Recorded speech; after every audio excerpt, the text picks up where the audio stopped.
नमस्कार, मैं हूं गौरव अग्रवाल और नोट बैन होने से कुछ अच्छी खबर भी आपके लिए आ सकती है, क्योंकि रियल एस्टेट सेक्टर में सबसे ज्यादा कैश में ट्रांजैक्शन होते हैं। अब सवाल यह है कि क्या इस सेक्टर में आपके लिए कोई मौका होगा, क्या आपका घर का सपना पूरा होगा? इसी मुद्दे पर बात करने के लिए मेरे साथ कुछ खास मेहमान होंगे, कुछ एक्सपर्ट्स होंगे, उन सबसे हम बात करेंगे। लेकिन उससे पहले ये रिपोर्ट देखिए।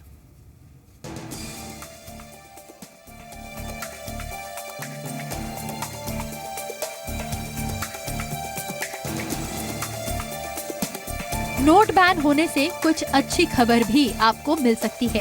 कहा जा रहा है कि काले धन से सबसे ज्यादा असर रियल एस्टेट सेक्टर पर पड़ने जा रहा है।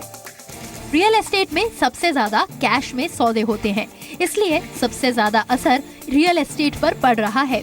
सबसे ज्यादा मार रेसिडेंशियल सेगमेंट पर पड़ रही है। JLL एशिया पैसिफिक रिसर्च की रिपोर्ट के मुताबिक कैश ट्रांजैक्शन की कमी की वजह से रेसिडेंशियल सेगमेंट पर बड़ा असर देखने को मिल सकता है। सबसे ज्यादा असर लग्जरी सेगमेंट पर पड़ सकता है। रिपोर्ट में कहा गया है कि बड़ी रियल एस्टेट कंपनियों के बजाय छोटी कंपनियों पर असर पड़ सकता है, क्योंकि ये कंपनियां कैश में अपना ट्रांजैक्शन करती हैं। एक दूसरी research firm prop equity research के मुताबिक सितंबर के क्वार्टर में पहले ही 22% की गिरावट आ चुकी है। ऐसे में नोटबंदी के बाद ये गिरावट और बढ़ सकती है। JLL के मुताबिक रियल एस्टेट में इन्वेस्टमेंट में एक रूपता आएगी, साथ ही इंस्टीट्यूशनल कैपिटल के मौके बढ़ेंगे। FDI, प्राइवेट इक्विटी और डेट प्लेयर्स को ज्यादा पारदर्शी मार्केट मिलेगी। हालांकि कुछ जानकारों के मुताबिक सिस्टम में ब्लैक मनी के हटने और ज्यादा पारदर्शिता आने और कॉस्ट ऑफ कैपिटल कम होने से आने वाले दिनों में घरों की कीमतों में 30% की कमी का अनुमान लगाया जा रहा है। रियल एस्टेट की सेकेंडरी मार्केट में भी कैश कंपोनेंट का अहम हिस्सा होता है और इससे नेगेटिव इम्पैक्ट होगा। टायर 1 के अलावा टायर 2 और टायर 3 शहरों में भी प्रॉपर्टी के दामों में 20 से 30% कमी देखने को मिल सकती है। अमेरिका में नए राष्ट्रपति के आने के बाद भी डॉलर के रेट में उतार चढ़ाव देखने को मिल सकता है। ब्यूरो रिपोर्ट, जी मीडिया। तो कहीं ना कहीं नोट जो बंद हुए हैं, हाई डिनोमिनेशन की जो करेंसी सरकार ने बंद की है, रद्द की है, उसका असर रियल एस्टेट सेक्टर पर पड़ेगा। तमाम जानकारी कह रहे हैं। और इसमें अच्छी बात यह है कि घर सस्ते होंगे तो जो एंड यूजर है या जिसको बहुत जरूरत है घर की, उसके लिए ये एक अच्छा वक्त होगा अपने लिए अपना घर खरीदने का। मेरे साथ इस पर बात करने के लिए कुछ खास लोग हैं, लेकिन आइए आपको पहले कुछ और दिखाते हैं, आपको कुछ और जानकारी देते हैं, उसके बाद अपने एक्सपर्ट्स के पास चलते हैं। लॉन्ग टर्म में गिरावट नहीं। जी हाँ, अगर आप सोच रहे हैं कि लॉन्ग टर्म में गिरावट रहेगी तो ऐसा नहीं है। शॉर्ट टर्म में कैश क्रंच से रीसेल मार्केट पर थोड़ा दबाव पड़ा है और आगे भी थोड़ा शॉर्ट टर्म में दबाव रहेगा। शॉर्ट टर्म में बड़े शहरों टियर 2 और टियर 3 शहरों में इसका कुछ असर दिखेगा, ये जानकार कह रहे हैं। और लॉन्ग टर्म में ग्रोथ स्टोरी पर इसका असर नहीं होगा, क्योंकि नोट बंद होने से ग्रोथ बढ़ेगी आने वाले कुछ सालों में, ये तमाम जानकार कह रहे हैं। और जब ग्रोथ बढ़ेगी तो रियल एस्टेट सेक्टर में भी उसका असर होगा। लेकिन काला धन कम होने से क्या होगा, ये हम आपको बताते हैं। ब्लैक मनी अगर रियल एस्टेट सेक्टर में कम होगा तो क्या होगा? पारदर्शिता बढ़ने से कंपनियां अफोर्डेबल हाउसिंग की तरफ जाएंगी, क्योंकि लग्जरी सेगमेंट पे जो अकूत संपत्ति आती थी, जो अकूत ब्लैक मनी आती थी, उस पर रोक लगेगी। तो अफोर्डेबल हाउसिंग की तरफ बिल्डर ज्यादा जाएंगे। सरकार अफोर्डेबल हाउसिंग को बढ़ावा दे रही है और आगे भी सरकार अफोर्डेबल हाउसिंग को बढ़ावा देगी। लिक्विडिटी बढ़ने से बैंक लैंड ट्रांजैक्शन के लिए फंडिंग करेंगे और बैंकों से ज्यादा पैसा चैनलाइज होगा। इससे लैंड की कीमतों में भारी कमी आएगी, जो आज काफी ज्यादा है। इससे बिल्डर की कॉस्ट भी कम होगी। बिल्डर की कॉस्ट कम होगी तो घरों की कीमतों पर भी इसका असर दिखेगा। तो ये काला धन कम होने का एक पॉजिटिव इंपैक्ट है। मेरे साथ इस पर बात करने के लिए खास मेहमान बने हुए हैं। मेरे साथ इस वक्त राजीव तलवार हैं, CEO DLF के। मेरे साथ मनोज जैन हैं, डायरेक्टर साया डेवलपर्स। कुंदन मिश्रा हैं, एडवोकेट हैं और रियल एस्टेट के मामलों में अच्छी खासी कानूनी जानकारी रखते हैं। आप सभी लोगों का स्वागत है। और मनोज जैन साहब, एक छोटा सा रिएक्शन आपसे लेना चाहूंगा। आपको क्या लगता है, जो तमाम जानकार कह रहे हैं कि हाई डिनोमिनेशन की करेंसी बंद होने से रियल एस्टेट सेक्टर में ब्लैक मनी पर सबसे बड़ा प्रहार हुआ है और आम आदमी को इसका फायदा होगा, आने वाले दिनों में उसको सस्ते घर मिलेंगे, मानते हैं आप इस बात को सर? जी, मेरा मानना है कि शॉर्ट टर्म में अभी जो चल रहा है कि डिनोमिनेशन के जो नोट बंद हुए हैं कि हर आदमी वेट एंड वॉच की पॉलिसी पे चला हुआ है। लेकिन अल्टीमेटली क्या होगा, जब ये डिनोमिनेशन के नोट बंद हो जाएंगे और सारा ही करेंसी बैंकों में चला जाएगा, ब्लैक हो वाइट हो जो भी, अल्टीमेटली बैंकों में जाएगा। जब बैंकों में जाएगा तो वहाँ पे हमारे पास लिक्विडिटी बढ़ेगी। जब वहाँ लिक्विडिटी बढ़ेगी तो अल्टीमेटली बैंक्स अपने रेट डाउन करेंगे, जो कुछ लोगों ने ऑलरेडी किया है। जब वो रेट डाउन होंगे तो लोगों को सस्ते घर मिलेंगे और डिमांड बढ़ेगी।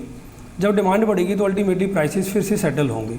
शॉर्ट टर्म में हम जरूर कह सकते हैं कि कुछ दिनों के लिए स्टैंड स्टिल हुआ है मार्केट। ओके, मेरे साथ कुंदन मिश्रा भी। कुंदन मिश्रा, इस वक्त सबसे ज़्यादा अगर देखें डिस्प्यूट में मामले जाते हैं तो कहीं ना कहीं कि बिल्डर्स ने वादे पूरे नहीं किए, बिल्डर ने जो बोला उससे ज़्यादा रेट बढ़ा दिए या पोजीशन टाइम पे नहीं दिया। आपको लगता है कि जब इतनी चीज़ें चैनलाइज होंगी और सब कुछ सिस्टम के अंदर आएगा तो ये डिस्प्यूट्स भी कम होंगे? जी, मेरा मानना है कि इससे सबसे ज़्यादा इफेक्ट होगा उन बायर्स का जो कोर्ट में है या फ्यूचर में अगर किसी तरह की लिटिगेशन होती है। उसका रीज़न ये है कि जब अकाउंटेबल कैश मार्केट में आ रहा है, अकाउंटेबल कैश से अगर हम कोई प्रॉपर्टी ले रहे हैं तो हमारा रिलीफ बहुत ही क्विक है, क्योंकि हम कोर्ट में बड़ी क्लियरली बता सकते हैं कि इतना पैसा हमने इन्वेस्ट किया, ये मेरा रिटर्न होना चाहिए था। सो कैलकुलेशंस बहुत ईजी हो जाती हैं। ठीक है। मेजॉरिटी ऑफ प्रॉब्लम आज होती है ऐसे बायर्स को जिन्होंने कुछ पार्ट कैश में पे किया, पार्ट चेक में पे किया या व्हाइट मनी पे किया, तो वो कुछ भी क्लेम नहीं कर सकते उस पैसे का जो उन्होंने पे किया होगा अदर देन कैश व्हाइट। तो उस सिचुएशन में लीगल अकाउंटेबिलिटी बहुत ज़्यादा बढ़ेगी और बहुत ही क्विक रिलीफ मिलेगा। डैमेजेस आप बहुत जल्दी क्लेम कर सकते हैं, तुरंत डैमेजेस आपको कोर्ट के डायरेक्शन से मिलने शुरू हो जाएंगे। और थोड़ी सी भी डाइवर्शन होती है कहीं फंड की तो कोर्ट बहुत तेजी से उन्हें पकड़ सकता है कि इतना फंड आया था, आपने डाइवर्ट कर दिया। तो क्रिमिनल केसेस भी उनके खिलाफ बनाए जा सकते हैं और क्रिमिनल रिलीफ भी मिल सकता है उनको क्रिमिनल लॉ के अंदर। जो एक एंड यूजर है उसके लिए तो बहुत अच्छी स्थिति है और एंड यूजर के लिए तो बहुत अच्छी चीज होगी आने वाले दिनों में। मेरे साथ इस वक्त राजीव तलवार भी हैं, डीएलएफ के सीईओ। मिस्टर तलवार, मोदी सरकार के इस फैसले को आप किस तरह से देखते हैं और इस फैसले से रेजिडेंशियल, कमर्शियल और रिटेल सेक्टर पर आपके हिसाब से क्या असर पड़ेगा आने वाले वक्त में? पहली चीज़ तो ये गौरव जी कि ये जो प्रोग्राम प्रधानमंत्री जी ने अनाउंस किया है, मुझे लगता है कि 3 कारणों के लिए किया है।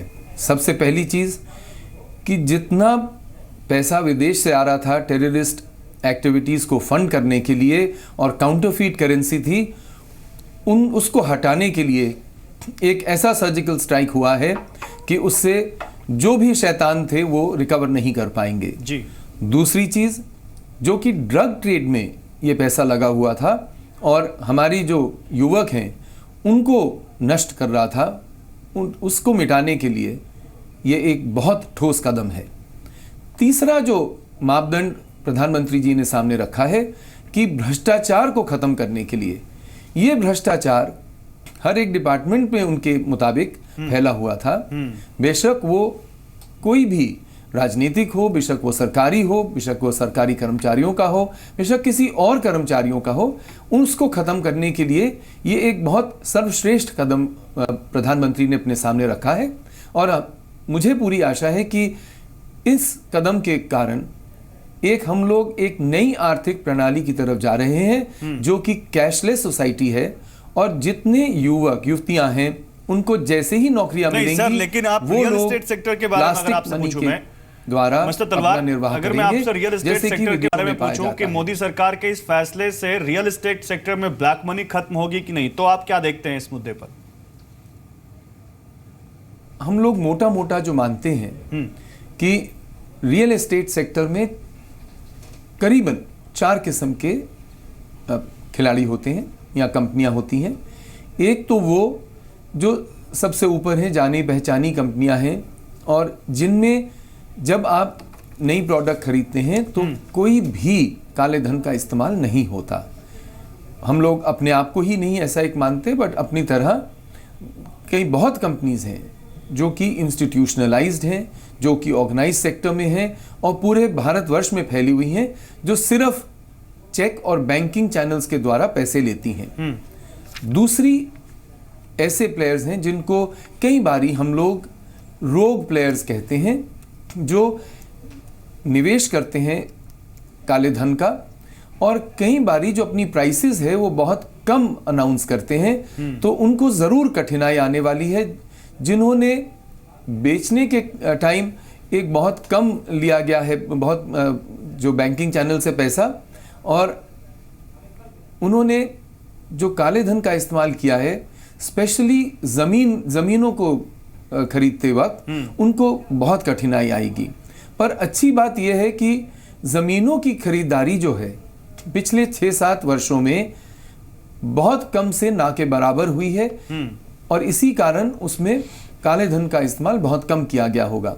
तीसरी जो कंपनियां हैं वो हम लोग जो कहते हैं जो फ्लाई बाय नाइट ऑपरेटर्स होते हैं, जो कि सेकेंडरी सेल्स में पैसा पकड़ते हैं और उनसे फिर नए मकान बनाते हैं, तो उनको डेफिनेटली कठिनाई आएगी क्योंकि ये माना गया है कि उसमें काले धन का काफ़ी इस्तेमाल होता है। और चौथे वो हैं जो ब्रोकर्स और दूसरे जो बन जाते हैं बिल्डर्स, एक एक मकान के लिए, एक एक छोटे छोटे मकानों के लिए, उनमें शायद जो लोग निवेश करते हैं उनकी क्षमता नहीं होती कि वो पूरा बैंकिंग चैनल पे कर पाए, तो उनको कठिनाई होगी। पर मोटे तौर पे अगले कुछ वर्षों में हमें देखने को यह आएगा कि काले धन का निवेश नहीं होगा। ठीक है सर। और सिर्फ बैंकिंग चैनल्स के थ्रू डील किया जाएगा। ठीक है। तो हमें लगता है कि जो हमारी जैसी बड़ी कंपनियां हैं, ऑर्गेनाइज कंपनियां हैं, जो पहले स्तर की कंपनियां हैं, उनको इससे फायदा पहुंचेगा। जी ठीक है सर, आप रहिए मेरे साथ। मैं एक इसी पर्सपेक्टिव से जुड़ा हुआ एक दूसरा सवाल आम आदमी से जुड़ा हुआ लेकर जाऊंगा मनोज जैन के पास। मनोज, आप भी एक डेवलपर हैं और आप भी जब घर बनाते होंगे तो आप भी उसमें कुछ कैटेगरीज रखते होंगे, जैसे ये लग्जरी सेगमेंट में या अफोर्डेबल सेगमेंट में, ये मिड अफोर्डेबल या मिड लग्जरी सेगमेंट में। तो Manoj, JLL Asia Pacific research की एक रिपोर्ट कहती है कि कैश ट्रांजैक्शन में कमी की वजह से रेजिडेंशियल सेगमेंट पर असर पड़ेगा और सबसे ज्यादा असर लग्जरी सेगमेंट पर पड़ेगा। मानते हैं इस बात को? और इसका एक दूसरा इफेक्ट या साइड इफेक्ट ये होगा कि अफोर्डेबल हाउसिंग पे बिल्डर अब ज्यादा या डेवलपर ज्यादा जाएंगे और एक आम आदमी के लिए ऑप्शन ज्यादा खुलेंगे, लगता है आपको?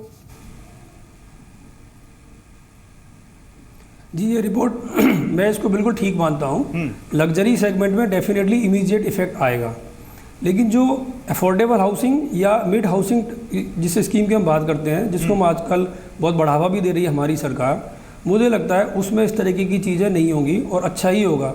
एक चीज़ मैं जरूर बोलना चाहूँगा यहाँ बीच में कि मिड सेगमेंट या जो अफोर्डेबल हाउसिंग है, ऑलरेडी उनकी जो प्राइसेस हैं वो सर्कल रेट के आसपास ही चलते हैं। उस वाले सेगमेंट में पहले भी कोई ब्लैक मनी का ट्रांजेक्शन हो ही नहीं रहा था। जो ट्रांजेक्शन मुझे लगता हो रहे थे वो बड़े सेगमेंट में ही शायद ज़्यादा हो रहे थे, तो वहाँ पे ज़रूर इफेक्ट आएगा।